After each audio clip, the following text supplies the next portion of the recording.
The Silmarillion, Chapter 10, of the Sindar. Now, as has been told, the power of Elwë and Milan increased in Middle-earth, and all the elves of Bellerand, from the mariners of Cyrodian to the wandering hunters of the Blue Mountains beyond the river Gillian, owned Elwë as their lord.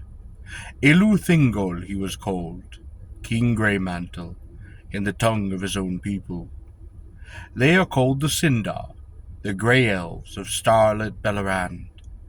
And although they were more Quendi, under the lordship of Thingol, and the teachings of Milian, they became the fairest and the most wise and skilful of the elves of Middle-earth.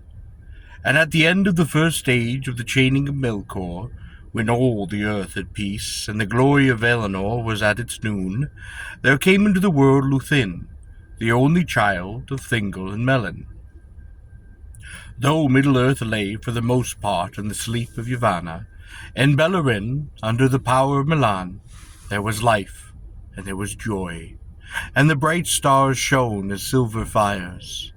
And there in the forest of Neldoreth Lúthien was born, and the white flowers of Nifredil came forth to greet her as stars from the earth. It came to pass, during that second age of the captivity of Melkor, that dwarves came over the blue mountains of Eredlun into Bellerand. Themselves they named Khazad, but the Sindar called them Nogrim, the stunted people, and Gornhelm, masters of stone. Far to the east were the most ancient dwellings of the Nogrim, but they had dwelled for themselves great halls and mansions, after the manner of their kind, in the eastern side of the Eredluin, and those cities were named in their own tongue, Galbagoth and Tumanzah. To the north of the great height of Mount Dolmend was Galbagothul, which the elves interpreted in their tongue Belagost, that is Mickelberg, and southward was dwelled Tumanzaha, but the elves named Nagrod, the hollow-bowled.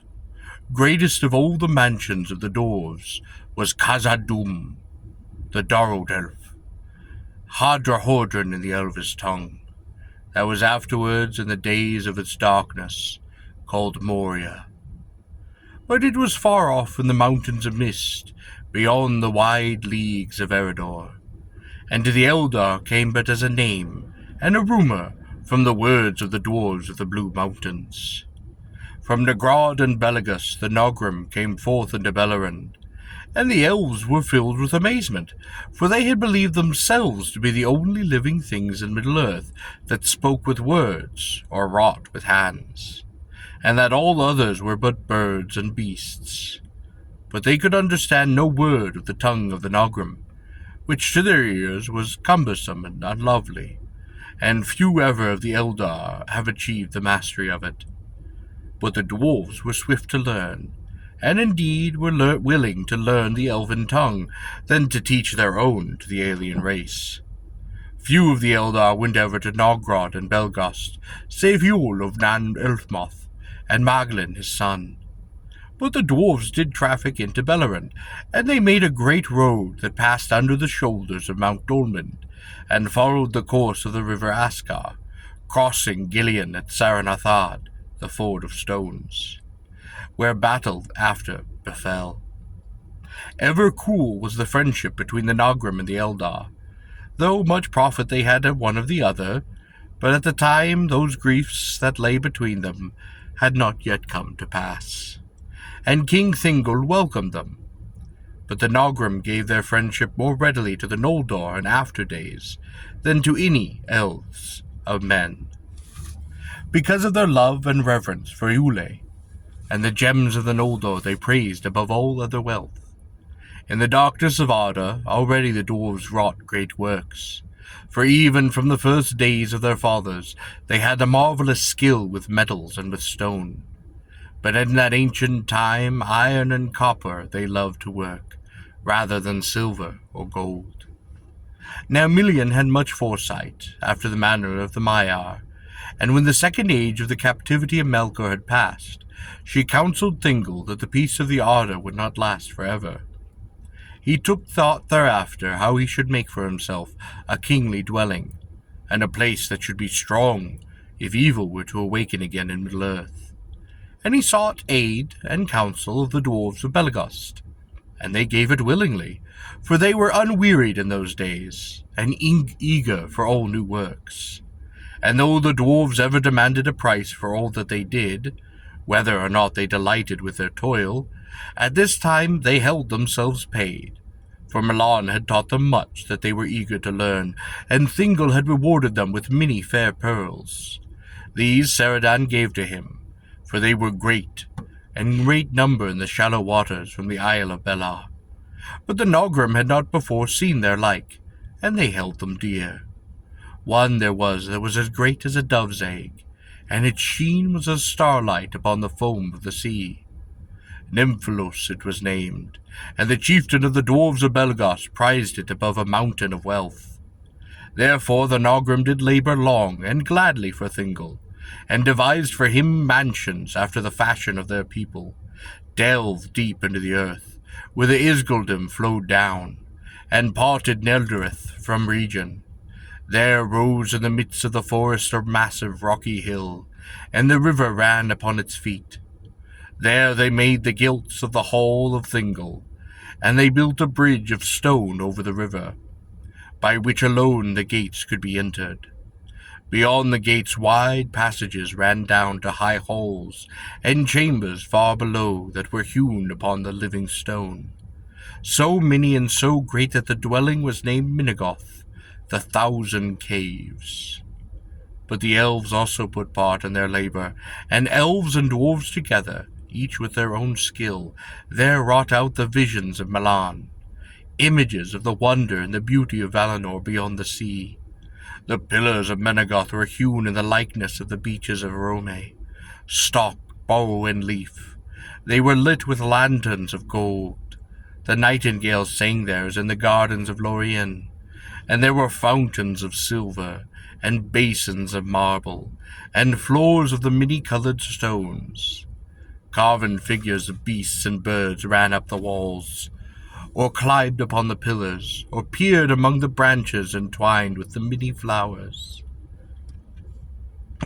And as the years passed, Milan and her maidens filled the halls with the woven hangings, wherein could be read the deeds of the Valar, and many things that had befallen in Arda since its beginning, and the shadows of things that were yet to be. That was the fairest dwelling of any king that has ever been east of the sea. And when the building of Minagoth was achieved, and there was peace in the realm of Thingol and Milan, the Nogrim yet came ever and anon over the mountains, and went in traffic about the lands. But they went seldom to the Follis, for they hated the sound of the sea, and they feared to look upon it. To Beleren there came no other rumour of tidings of the world without. But as the third age of the captivity of Melkor drew on, the dwarves became troubled, and they spoke to King Thingol, saying that the Valar had not rooted out utterly the evils of the north, and now the remnant, having long multiplied in the dark, were coming forth once more, and they started roaming far and wide. There are fell beasts, they said, in the land east of the mountains, and your ancient kindred that dwell there are flying from the plains to the hills. And ere long the evil creatures came even to Beleren, over the passes and the mountains, or up from the south through the dark forests. Wolves there were, or creatures that walked in wolf shape, and other fell beings of shadow. Among them were the orcs, who afterwards wrought ruin in Beleren. But they were yet few, and they were wary, and they did not smell out the ways of the land, awaiting the return of their lord. Whence they came or where they were the elves knew not then, thinking them perhaps to be Avari who had become evil and savage in the wild, in which their guess was all too near, it is said. Therefore Thingol took through for arms, which before his people had not needed, and these at first the Nogrim smithied for them, for they were greatly skilled in such work, though none among them surpassed the craftsmen of Nogrod, of whom Telkar the smith was greatest in renown. A warlike race of old were all the Nogrim, and they would fight fiercely against whomsoever aggrieved them.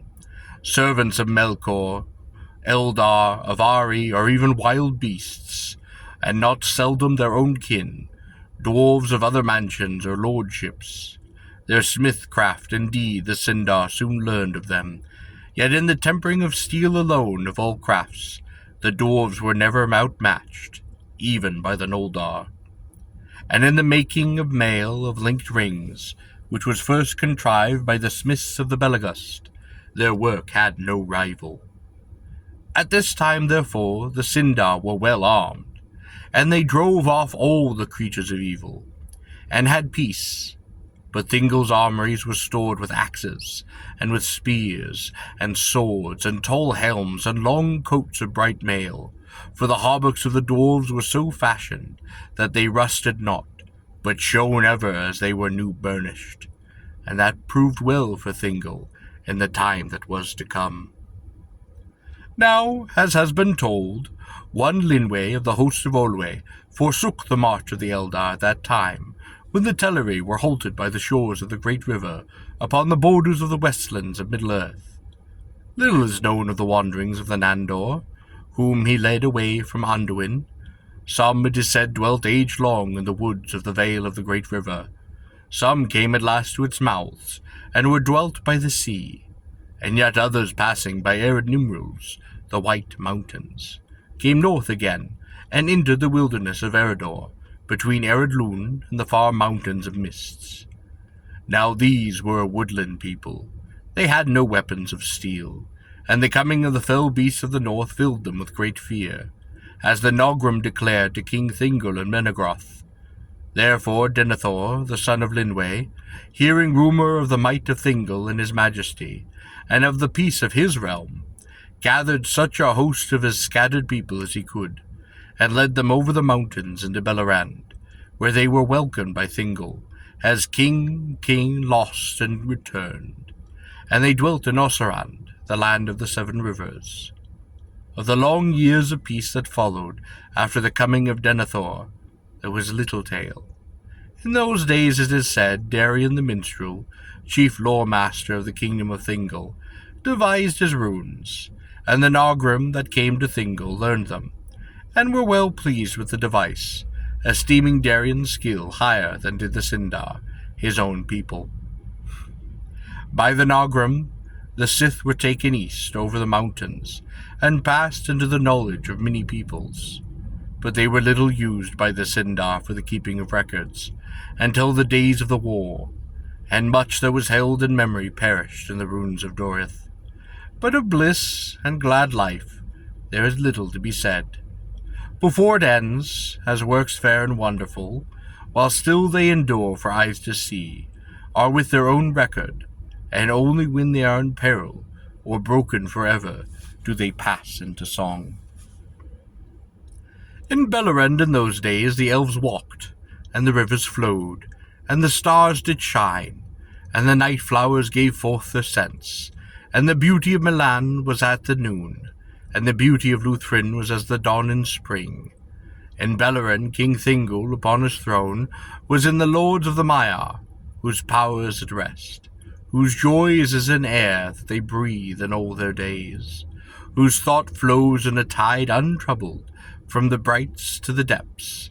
In Bellerand still at times rode Orme the Great, passing like a wind over the mountains, and the sound of his horn came down the leagues of the starlight, and the elves feared him for the splendor of his countenance, and the great noise of the onrush of Nahar. But when the Valaroma echoed in the hills, they knew well that all evil things fled far and away. But it came to pass, at last, that the end of bliss was at hand, and the noontide of Valinor was drawing to its twilight. For as has been told, and is now known to all, being written in lore, and sung in its many songs, Melkor slew the trees of the Valar with the aid of Ungoliant, and escaped, and came back to Middle-earth, Far to the north befell the strife of Morgoth and Ungoliant, but the great cry of Morgoth echoed through Beleriand, and all the people did shrink for fear, for though they knew not what it forebode, they heard then the herald of death. Soon afterwards Ungoliant fled from the north, and came into the realm of King Thingol, and a terror of darkness was about her. But by the power of Milan she was stayed, and entered not into Neldoreth, but abode some time under the shadow of the precipice in which Dorathon fell southward, and they became known as Ered Gorgoth, the Mountains of Terror, and none dared go thither, or pass nigh near them, for life and light were strangled, and through all waters were poisoned. But Morgoth, as has been told before, returned to Angband, and built it anew, and above its doors he reared the reeking towers of Thingridrim, and the gates of Morgoth were but 150 leagues distant from the bridge of Mengorath, far, and yet all too near. Now the orcs that multiplied in the darkness of the earth grew strong, and they grew fell, and their dark lord filled them with a lust of ruin and of death. And they issued from Angraband's gates under the clouds that Morgoth sent forth, and passed silently into the highlands of the north. Thence, on a sudden great army, came into Beleriand, and assailed King Thingol. Now in his wide realm many elves wandered free in the wild, or dwelt at peace in small kindreds forsundered, and only about Morgoth and the mist of the land, and along the Phallus and the country of the mariners, were there numerous peoples. But the orcs came down upon either side of the Mengorath, and from camps in the east between Silmarillion and Gilion, and west in the plains between Sirion and Narag, they plundered both far and wide, and Thingol was cut off from Círdan Adilgis. Therefore he called upon Denethor, and the elves came in force from region beyond Eros, and from Osserand, and they fought the first battle in the wars of Beleriand. And the eastern host of the orcs was taken between the armies of the Eldar, north of the Andram, and midway between Eros and Gilion. And there they were defeated, and those that fled north from the great slaughter were waylaid by the axes of the Nogrim that issued from Mount Dolmid. Few indeed did return to Angband. But the victory of the elves was dear bought, for those of Osserand were lightly armed. They were no match for the orcs, who were shod with iron, and iron shielded, and bore great spears with broad blades. And Denethor was cut off and surrounded upon the hill of Amon-Ereb, where he fell, and all of his nearest kin about him, before the host of Thingol could come to his aid. Bitterly though his fall was avenged, when Thingol came upon the rear of the orcs, he slew them in heaps, his people lamenting him ever after, and they took no king again. After the battle, some returned to Osserand, and the tidings filled the lament of their people with great fear, so that thereafter they came never forth in open war, but kept themselves by weariness and secrecy. They were called the Laquendi, the Green Elves, because their raiment of the colour of leaves. But many went north, and entered the garden realm of Thingol, and were merged with his people.